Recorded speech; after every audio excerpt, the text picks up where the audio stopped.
മലയാളികളുടെ പ്രിയ മെസ്സേജിംഗ് ആപ്പാണ് വാട്സ്ആപ്പ്.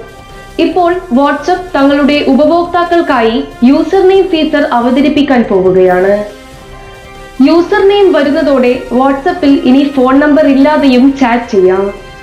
ഈ ഫീച്ചർ വഴി യൂസർ നെയിം ഉപയോഗിച്ച് മറ്റുള്ളവരുമായി ബന്ധപ്പെടാനും ചാറ്റ് ചെയ്യാനും നിങ്ങളുടെ കൈവശമുള്ള ഫോണുകളിൽ സാധ്യമാകുമെന്നതാണ് ഈ ഫീച്ചറിന്റെ സവിശേഷത.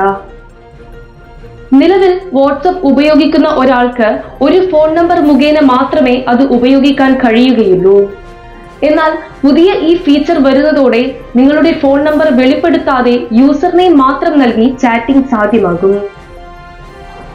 ഇൻസ്റ്റഗ്രാം പോലുള്ള മറ്റ് സോഷ്യൽ മീഡിയ പ്ലാറ്റ്ഫോമുകളിലേതുപോലെ ഇഷ്ടമുള്ള ഒരു പേര് നൽകി വാട്സ്ആപ്പിലും യൂസർ നെയിമായി കൊടുക്കാം. സുരക്ഷ വർദ്ധിപ്പിക്കുന്നതിന്റെ ഭാഗമായി വാട്സ്ആപ്പ് ഒരു യൂസർ നെയിം കീ ഓപ്ഷനും ഇതോടൊപ്പം അവതരിപ്പിക്കുന്നുണ്ട്. ഈ കീ ഉണ്ടെങ്കിൽ മാത്രമേ നിങ്ങളുടെ യൂസർ നെയിം അറിയാവുന്ന ഒരാൾക്ക് നിങ്ങളോട് ചാറ്റ് ചെയ്യാൻ സാധിക്കുകയുള്ളൂ. നിങ്ങൾ തിരഞ്ഞെടുക്കുന്ന യൂസർ നെയിം മറ്റൊരാൾക്ക് എടുത്തുപയോഗിക്കാൻ കഴിയാത്ത വിധം അത് റിസർവ് ചെയ്യാനുള്ള സൗകര്യം കൂടി ഇതിലുണ്ടായിരിക്കും. അപരിചിതരുമായി സംസാരിക്കുമ്പോൾ നിങ്ങളുടെ ഫോൺ നമ്പർ മറ്റൊരാൾക്ക് ലഭ്യമാകില്ല എന്നതുകൊണ്ട് തന്നെ സൈബർ തട്ടിപ്പുകൾക്കും ഒരു പരിധിവരെ പരിഹാരമുണ്ടാകും. ഈ ഫീച്ചർ നിലവിൽ മെറ്റയുടെ പരീക്ഷണശാലയിലാണുള്ളത്. വൈകാതെ തന്നെ വാട്സ്ആപ്പ് അവരുടെ എല്ലാ ഉപഭോക്താക്കൾക്കും ഈ സേവനം ലഭ്യമാക്കുമെന്നാണ് പ്രതീക്ഷ.